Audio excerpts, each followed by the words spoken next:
and there's quite a lot of findings in it that might be of interest to your stakeholders. So if we could just maybe move to the first slide.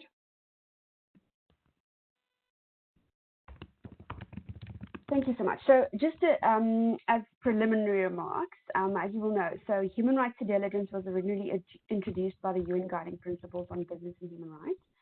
And it refers to the process to identify, prevent, mitigate, and account for the actual and potential adverse human rights impacts that a company may cause or contribute through their own activities or throughout the value chain. If we could just take to the next slide. So the concept of human rights due diligence, which was described in the UNGPs, has four core components. The first is assessing and identifying the actual and potential adverse impacts, then integrating and acting upon these findings by either preventing or mitigating the impacts, or then taking further actions to remediate the impacts which have already occurred. Tracking the effectiveness is the third component, so the effectiveness of the actions taken. And then fourthly, communicating how the impacts are assessed. And that's not just through formal reporting, but also through stakeholder engagement of other forms. And so this is a four-part process, but it's not linear, it's circular, and it's supposed to be an ongoing, continuous process whereby the tracking of the effectiveness influences the process and so forth. If we could just move to the next slide. Thank you so much. So this concept, the UNGPs were introduced in 2011, and since then, this concept of human rights diligence has been introduced in various forms and various practices and standards. And so recently, the European Commission, DG Justice and Consumers, launched a study which we led at BICL on due diligence requirements through the supply chain. It was published on the 24th of February, and on the 29th of February, as we have just heard, there was an announcement by the European Commission, Commissioner Reinders, DG Justice, that there will be a legislative initiative launched based on the findings of the study. The legislative initiative is currently still just high level. This has just been an announcement, so we don't really know yet what the individual components of the law will look like. But insofar as it's based on the findings of the study, it might follow the similar kind of components as were identified in the findings. So if we could just move to the next slide. The study consisted of four components. So the study itself is, the main report is 572 pages, and it follows this structure. But there's also an annexure, which is part one, which is a synthesis report, which is only 80 pages, and which contains a lot of the high-level findings. And the study is also preceded by an 8-page executive summary, both in English and French, so that if anyone is interested in reading very quickly about it without reading the full study, hopefully that should be possible. The components of the study were in four parts. The first was the task one, was about market practices. And there we undertook surveys where we had actually quite an overwhelming response. We had 631 survey respondents, of which 334 were from individual companies, and 297 were from general survey respondents, which included general stakeholders, which included industry associations, civil society individuals, government officials, trade unions, legal experts, and other stakeholders involved. In addition, we also undertook 50 interviews and informational calls. Both the surveys and the interviews were anonymous. And then we also had 10 company case studies. In contrast to the surveys and the interviews, the company case studies were based on external public information. So not from the information that we gathered through our empirical evidence. It was based on reports by companies themselves or by external actors, NGOs or academics. And those are the only places in the market practices section where we mention the names of individual companies, because it is based on publicly available documents. The second task was then also a regulatory review, so an overview of the regulatory landscape as it applies to due diligence, which included 12 country reports, and we'll get to that in a minute. The third task was the problem analysis and the regulatory options. So this is where we identified the 4 regulatory options and their sub-options, which we will also get to in a minute. And then the last was the assessment of impacts, which was a preliminary assessment of what the potential impacts would be, including the costs and benefits of the various regulatory options, as well as other implications for the state and social, human rights and environmental impacts. This part of the study was undertaken by economists at LSE Consulting. So if we could maybe move to the next slide. This is just a very brief overview of the cocoa sector respondents. So whereas we had, it was a relatively small percentage of individual companies who responded from the agriculture and agribusiness, 8.68, and then from those we asked about the specific subsectors in the agriculture subsector regarding cocoa, coffee and tea. And the reason why we asked about those subsectors is because the European Commission asked us to identify the respondents from those subsectors. So we had a separate question on those. Then the general stakeholders is quite a lot more. There was 35.21 of the general stakeholders respondents in the survey were actually from the agriculture and agribusiness sector, and of those, 67.47 were from cocoa. Civil society, even higher. There, 50% were from agri, and 65 of those were from cocoa. And these are actually quite high. These are the sort of biggest groups within the civil society sector. The civil society, the top answer was that they work across sectors, but the agriculture was follow closely after that. And then from industry organizations, we had 4 respondents who work in cocoa exclusively. So if we could move to the next slide. So the regulatory options were identified in part 3 of the study. But it's convenient to discuss them here because they were also provided to the survey respondents and the interviewees. We identified 4 broad regulatory options at this stage. The first is the no policy change, the baseline scenario, as one would always have in an impact assessment. The general feedback there was that there was a dissatisfaction with the current legal landscape. The second option was a new voluntary guidelines. Again, there was feedback that there is already enough voluntary guidelines, actually quite detailed voluntary guidelines. Option 3, new regulation requiring due diligence reporting. A lot of the feedback related to the existing reporting requirements that we know about, the EU Non-Financial Reporting Directive, which is also currently under review, and then the UK Modern Slavery Act and various other reporting requirements. Option 4 was the one that was really the core of the mandate, and this is the one that we tried to focus on in the most detail. New regulation requiring mandatory due diligence as a legal duty of care. And there, because of the importance of this one, we identified 3 subcategories of this option. The first is a regulation which is sector specific. The second was a regulation which applies across all sectors, and there we broke it down further according to company size.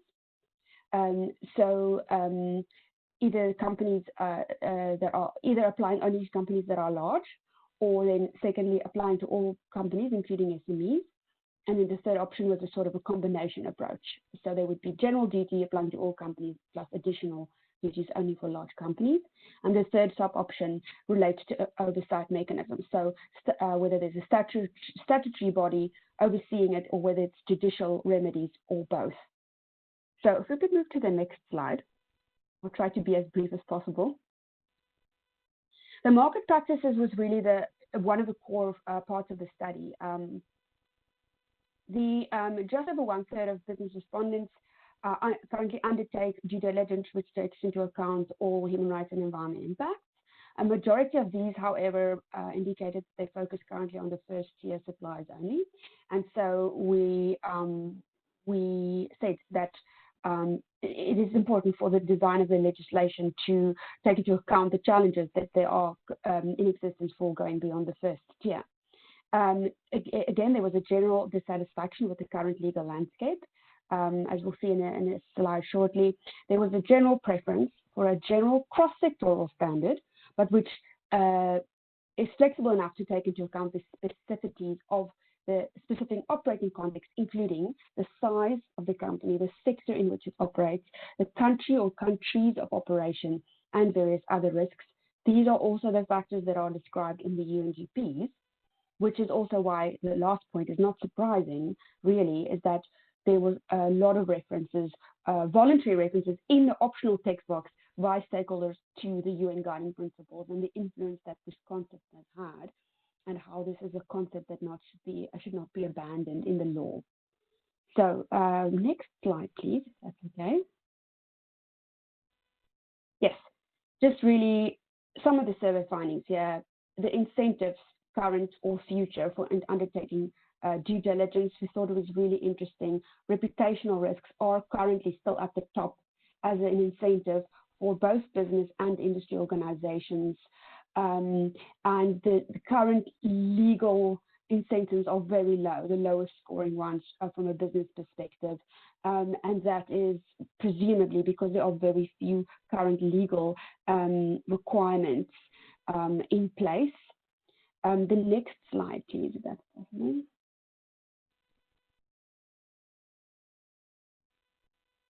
So this slide reflects on the current legal landscape and how stakeholders feel about it. We asked them whether they view the current laws as effective, efficient, and coherent. This is the criteria for the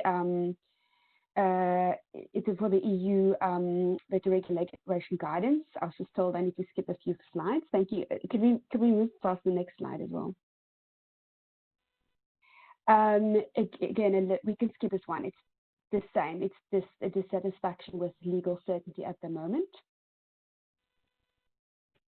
Benefits for businesses is really important. This is one of the key findings from the study, is that companies expressed actually quite clearly that there would be various benefits for business for having a legal framework at EU level, such as a single harmonized EU level standard, leveling the playing field by holding EU competitors to the same standard, and then the various others that you'd see there, facilitating leverage through the supply chain and legal certainty as well. If we could move to the next slide. The regulatory review looked at the concept of due diligence as a legal standard of care. I'm not going to spend too much time on this. We had 12 country reports, including one from Germany, which was authored by Daniel Augenstein. If we could maybe move to the next slide. Various existing regulatory requirements, but very few that have this kind of standard of care that we are talking about here. It's either sort of certification processes or general reporting requirements. The one main one, which is really important, was the French duty of vigilance law, which was also the basis of the mandate in terms of the European Parliament's report. So we could skip to the next slide. The important slide here is that just about due diligence as a legal standard of care. So very, very clearly, the stakeholders tie this in with the UNGP's approach, which is the context-specific risk-based approach with the due diligence defense. So the idea that a company would be able to say, we did everything that could reasonably be expected of us in the circumstances, and then also point to the circumstances, i.e. the complexity of the supply chain and so forth. Not a procedural tick box exercise, so there cannot be a list that would apply, a blanket list that would apply to all sectors and all sizes of companies. Again, built upon the UNGPs. The importance of having an EU standard, which would drive the collective action, not only by the leaders, but by everyone else who has access to the European market. And I hope that over time, this would then drive up the standards in countries where there are systemic issues as well. The importance of this being part of a smart mix. So this cannot be the silver bullet that cures all ills. There has to be other coherent trade and policy reform measures at EU level. And then lastly, the complementarity with the other existing legal requirements.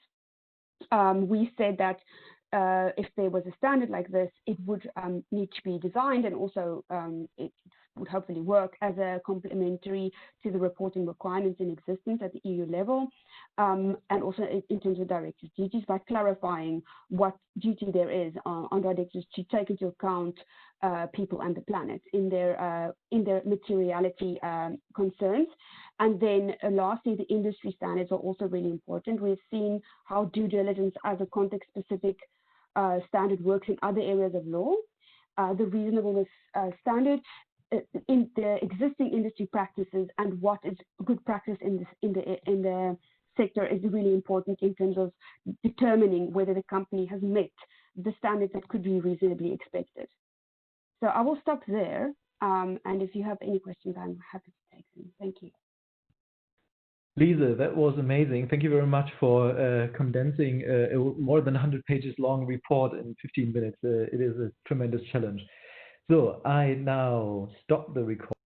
Ja, vielen lieben Dank, Herr Thurun. Vielen Dank auch an die Runde, dass ich hier heute zu FLEGT sprechen darf und mit FLEGT sozusagen eine Regulierung vorstellen darf im verwandten Sektor, die auch Due Diligence-Maßnahmen enthält, flankiert von Maßnahmen auf Produktionsseite und deshalb für die Diskussion, die ich jetzt hier kurz mitgeschnitten habe, glaube ich, auf jeden Fall gute Inspiration bietet.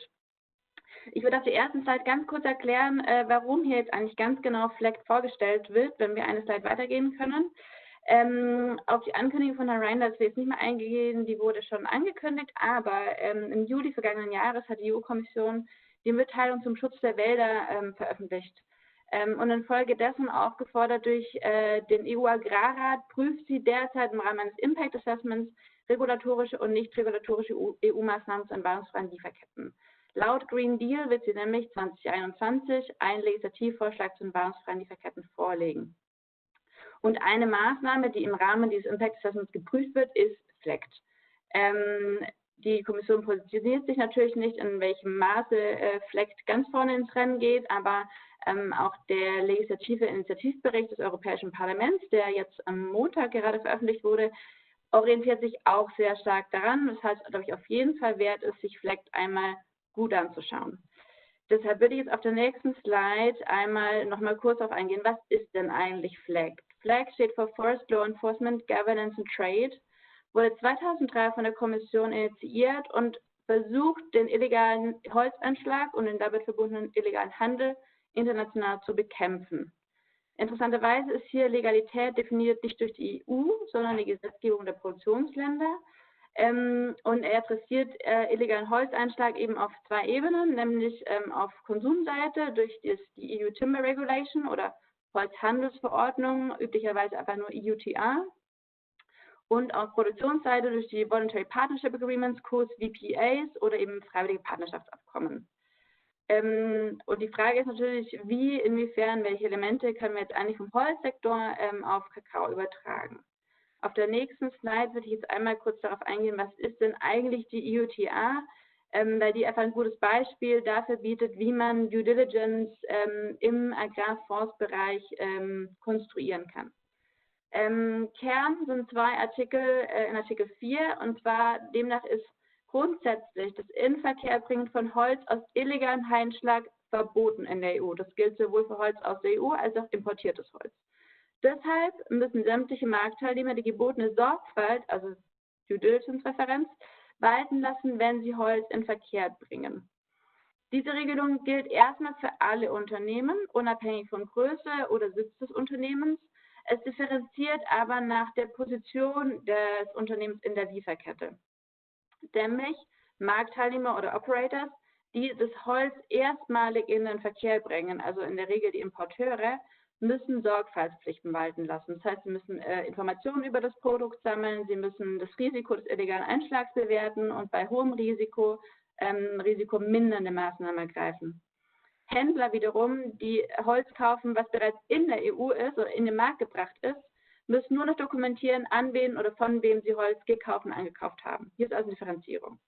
Umgesetzt wird das Ganze, also im Sinne von Monitoring und Enforcement, durch die zuständigen Behörden, die für die Mitgliedstaaten benannt sind. In Deutschland ist es die Bundesanstalt für Landwirtschaft und und Ernährung,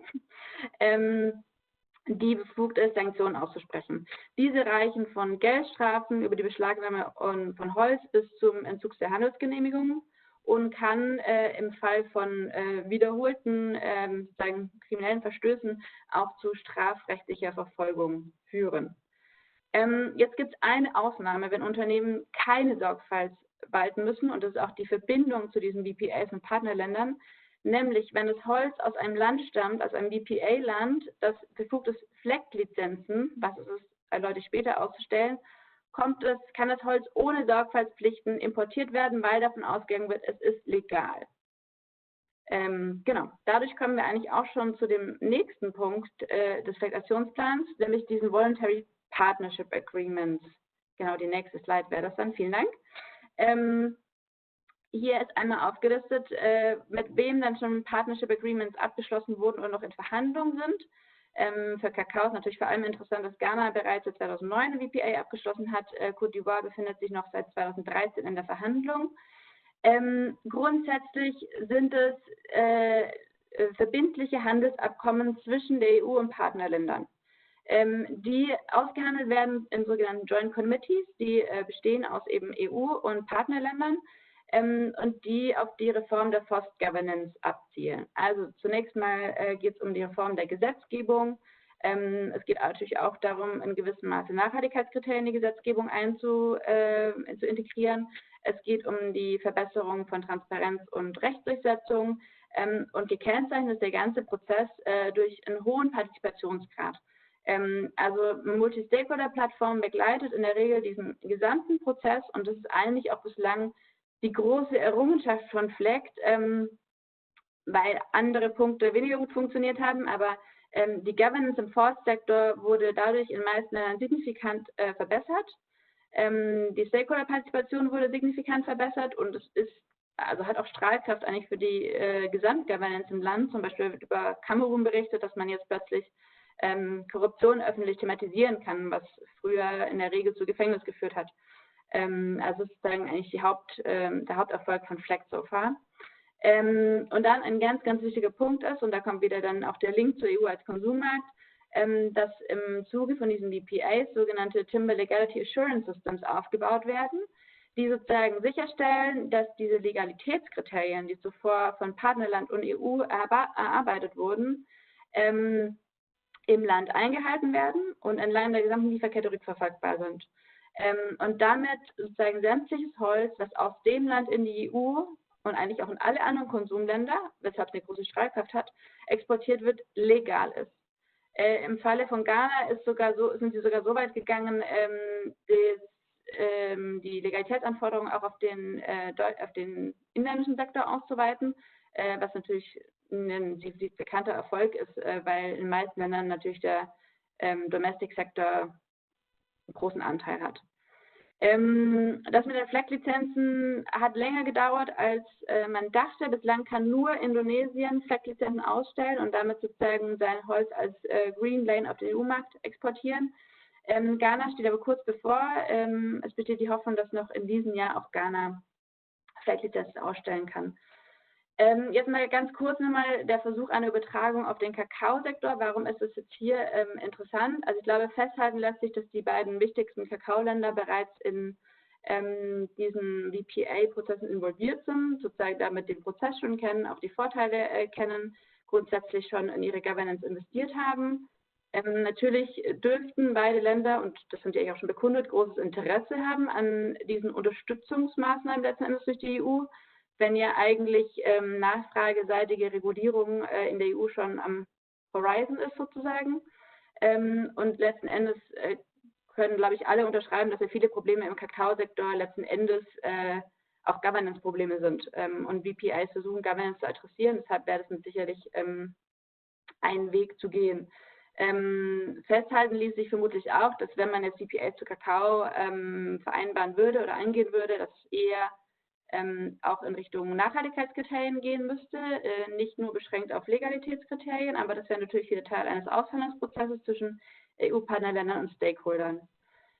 Und letzten Endes, und da schließt sich auch der Kreis zur ersten Slide, müsste als Anreiz dafür sichergestellt werden, dass diese Produkte, die sozusagen aus VPAs mit Kakao produzierenden Ländern stammen, irgendeine Form von präferierten, besseren Marktzugang zur EU bekommen als andere Kakaoprodukte.